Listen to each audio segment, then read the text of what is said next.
So in one of my earlier videos, I talked about sensations in the body.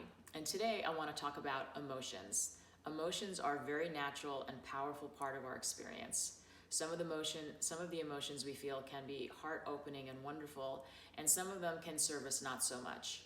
So it's important to understand the different emotions in our body and be able to identify them as they're occurring, so that if we have some emotions that get out of control, we can begin to get a handle on them.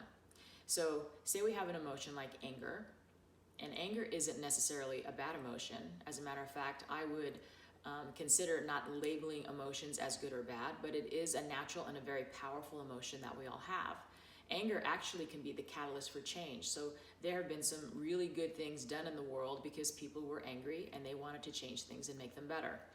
So the problem though with our emotions is that we often get hooked into an emotion, especially a powerful one like anger, and it's often attached to a story or multiple stories. And once that emotion hooks onto a story, then we begin to spin a little bit into what I like to call no man's land. So what can be useful is just identifying the emotion that we're feeling. Okay, this is anger.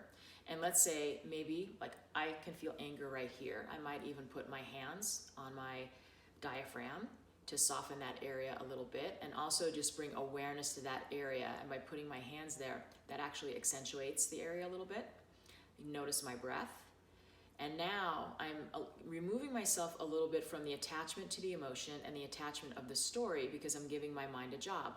I'm noticing the breath. I'm placing my hand somewhere. I can bring my awareness down to my feet or to my seat to begin to bring that energy down the body. When we bring the energy down the body, that is what we would call grounding. When we are grounded, we're more responsive and less reactive.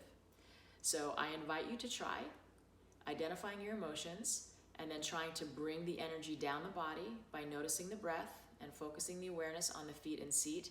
And there are some other videos that I put up that go into great detail about grounding. So go ahead and feel free to check those out as well. Thanks so much for listening, and I look forward to seeing you next time for Yoga for Trauma Recovery. Namaste.